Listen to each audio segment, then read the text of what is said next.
When asked to define my philosophy of educational leadership, it challenged me to think deep about what the term leader meant to me. Leadership has so many avenues, but in reality, the charge was to examine who I am as a leader.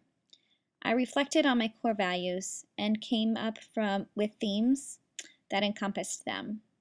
I'm a big quote person, so I used a lot of quotes to help define my philosophy of educational leadership. As quoted in the book School Leadership That Works, the U.S. Congress stated that it is the principal's leadership that sets the tone of the school, the climate for teaching, the level of professionalism, and the morale of teachers, and the degree of concern for what students may or may not become.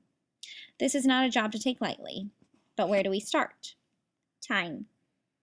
Time is one resource we all share.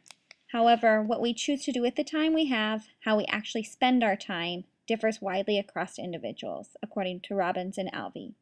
I believe this is where it starts and makes a difference on how leaders allocate and manage their time.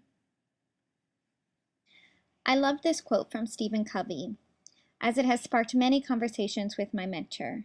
Time management is really a misnomer. The challenge is not to manage time, but manage ourselves. The key is not to prioritize what's on your schedule, but to schedule your priorities. There is a lot to schedule, but scheduling according to priorities is a sign of a great leader, which leads me to think that a great leader also needs to have a solid understanding of themselves.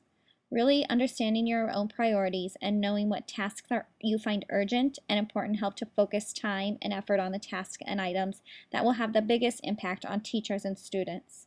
For me, some of those management tasks might include school safety, protecting instructional time, allocating resources effectively, and maximizing professional learning time, such as staff meetings, for truly learning. That is a leader of a management. Yes, time is a precious resource in schools, as Whitaker says, but which is why I feel another component to effective leadership is collaboration.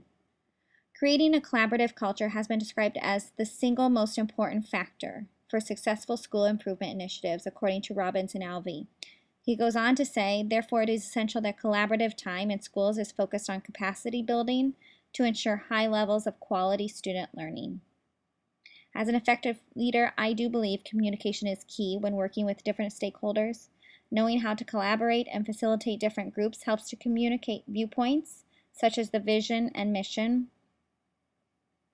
Relationships are key in a principal's success and in building trust. Working to involve and inform the community helps support the success of school as well. Providing time for teachers to collaborate in professional learning communities and modeling and being visible helps foster a community of collaborators. This all aligns well with ISIL number 3. The next component to my leadership philosophy is leader of instruction. Because I am naturally a leader of instruction in my current role as an instructional coach, it is easy for me to think of leadership as including leader of instruction. Marzano, Waters, and McNulty says a leader of instruction gives priority to instructional concerns, is a communicator of clear goals, and has a visible presence. In reflecting on my core beliefs, this is a passion of mine. I do believe effective leaders are visible to all staff by doing walkthroughs, communicating the mission and expectations effectively to all staff, and using best practice when working with adult learners. I believe that a leader of instruction works on building teacher capacity, analyzes data, and uses evidence-based practices, along with modeling being a lifelong learner. Before you are a leader, success is all about growing yourself. When you become a leader, success is all about growing others. I do believe this talks a lot about the building teacher capacity.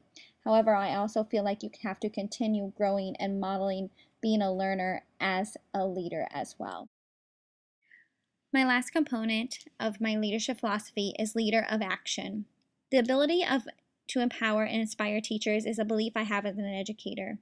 I enjoy the quote by John Quincy Adams, which is, if your actions inspire others to dream more, learn more, do more, and become more, you are a leader. As a leader, I want to challenge the status quo, so as educators, we are consistently examining what we are doing is best for students. I believe a leader of action develops and communicates a vision and mission, is a change agent, is highly visible to all stakeholders, including staff and teachers and community, and has a growth mindset. I think that all my components of leadership, such as management, collaboration, instruction, and action, overlap in some way, shape, or form. But I also feel like a leader consistently achieves results beyond expectations by creating a climate in which others can shine.